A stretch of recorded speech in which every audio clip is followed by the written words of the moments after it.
Welcome to my different tutorials. So ఈ వీడియోలో మనం HTML ట్యూటోరియల్స్ అనేది స్టార్ట్ చేయబోతున్నాము.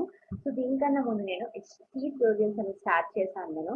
సో ఆ వీడియోస్ అన్ని సి లాంగ్వేజ్ నేర్చుకోవాలి అనుకుంటే మీరు ముందుగా డిస్క్రిప్షన్ లింక్ ప్రొవైడ్ చేస్తాను, అది చూడండి. ఆ లింక్ క్లిక్ చేసి ప్రతి ఒక్క వీడియో నేను డీటెయిల్గా ఎక్స్ప్లెయిన్ చేశాను.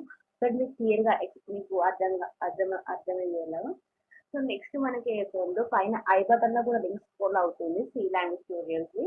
మీరు అక్కడ కూడా దాని ద్వారా కూడా రిఫర్ చేసుకోవచ్చు. సో ఈ వీడియోలో మనం HTML ట్యూటోరియల్స్ అనేది స్టార్ట్ చేయబోతున్నాము. సో ఏ టాపిక్స్ నేను కవర్ చేయబోతున్నాం అంటే వాట్ ఈస్ అంటే HTML అంటే ఏంటి, సో HTML దేనికి వాడతాము, సో బేసిక్ ప్రోగ్రామ్ అంటే ఏంటి, heading tags, paragraph tags, break tags, ఇవన్నీ గురించి మనం మాట్లాడబోతున్నాము. ఫస్ట్ HTML అంటే దేనికి ఫుల్ ఫామ్ ఏం చూడబోతున్నాము. అసలు HTML stands for hypertext markup language. Okay, ఇది మనకి దాన్ని ఫుల్ ఫామ్. సో అసలు HTML అంటున్నాం ఎక్కడ వాడతామంటే చూడండి, ఇక్కడ మనకి ఇది ఒక వెబ్ పేజ్. ఓకే, ఇప్పుడు నేను ఇక్కడ ఓపెన్ చేస్తున్నాను. ఓకే, సపోజ్ నేను ఇలా ఓపెన్ చేస్తున్నాను. ఇలా ఓపెన్ చేసినప్పుడు నేను ఏమైనా సైట్ ఇలా ఓపెన్ చేస్తే ఏమవుతుంది, చాట్ జీపీటీ ఓపెన్ చేస్తున్నాను.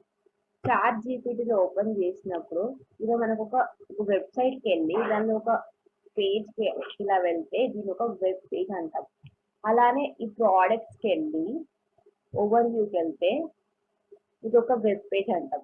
ఓకే, ఇలా ఒక్కొక్క వెబ్ పేజ్ని క్రియేట్ చేయడం అనేది మనం ఏమంటామంటే ఒక HTML యూజ్ చేసి మనం చేస్తాం. ఓకే, సో వెబ్సైట్ అంటే ఏంటి అంటే వెబ్సైట్ అంటే ఇవన్నీ ఒక్క పేజ్ని కలిపి మనం ఒక వెబ్ పేజ్ అంటాం. ఓకే, ఎగ్జాంపుల్గా చెప్పాలంటే మనకు బుక్ ఉంటుంది మనది. సో ఇప్పుడు మన బుక్లో చాలా పేజెస్ ఉంటాయి.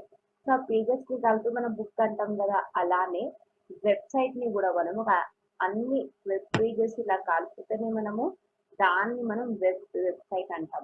ఓకే, వెబ్ పేజ్ అంటే ఒక పేజ్ దాంట్లో వెబ్సైట్ లోపల. ఓకే, సో దాన్ని ఇలాంటి వెబ్ పేజెస్ క్రియేట్ చేయడానికి మనము HTML అనేది మనం వాడతాం. ఓకే,